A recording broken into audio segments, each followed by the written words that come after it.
board game, and I'm Terrence Miller. This is Marcos Escobar. and this is Chris. He's recording.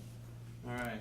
So in the beginning, the players can set up the board because the pieces just come off and stuff, and for they can work together with whoever controls the swarm, but it's all up to them on however they want to set up the board. And for every building they place, there's one item card that they have to put in.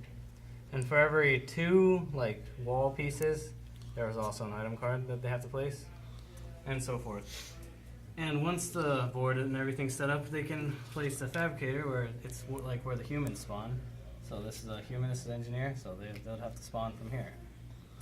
And the swarm, they can place the emergence holes wherever they'd like. It just has to be 10 spaces away. And this is how the board is set up this time. And there's 5 classes that the players playing as humans can choose from. This is one. It's not being used right now, so I'll just show you. And it has their health, their movement, and what starting weapons they start off with. And for starting weapons, so this guy has a Gnasher and a frag grenade. They look through here and they're like, oh, frag grenade, and they'll tell you the damage and the distance and the ammo count that it has. Same thing with Gnasher. So we have little paper clips to show how many shots you have and stuff. A start, they have 5. If you shoot, you obviously slide it down and stuff like that. So we can see this is how the game's already kind of started. So we have this. They just go their separate ways. I don't know. And for the swarm. Now when you play the swarm, every turn you draw a card like this. And 2 scions, so you can choose. It doesn't matter what emergence hole, you can choose to place 2 scions. I'm just gonna put them right here. And they can control up to 5 little minions to move around. So it says the scion's movement is 5, so I can just move these 1, 2, 3, 4, 5. I could do that for 5 separate characters. And the swarm, their goal is to kill all the humans. And if a human goes down, like this boomshot guy, he's dead. Whatever. Just flip him over or something. The other players have 1 turn to get to him. So if this guy can't make it over here to revive him, by the time it's his turn again, then he's dead for the rest of the game. But since the soldier has 8 movement, he should have plenty of time to get over there. So you do want to stick together because if you're way out here and you die, yeah, you're done. Stuff like that. And since there's 4 players, or up to 4 players max, we had to create something for the swarm to kind of balance out the game. So we created little boss guys like this. This is a Pouncer. And you can come over here and look at their stats. The stats are much higher than these guys. Now, there will always be 1 boss on the field. So if a human were to kill this guy, next turn, when it's his turn, they could just decide to send the same one out or someone different. Let's get the Swarmac. It'll work the same way as if they spawn it from one of their emergence holes and so forth. Now, the only way to destroy emergence hole is still the same. It's with the frag grenade.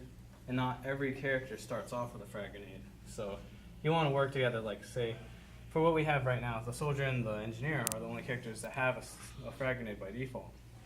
So maybe the other guys want to help them get to the emergence holes.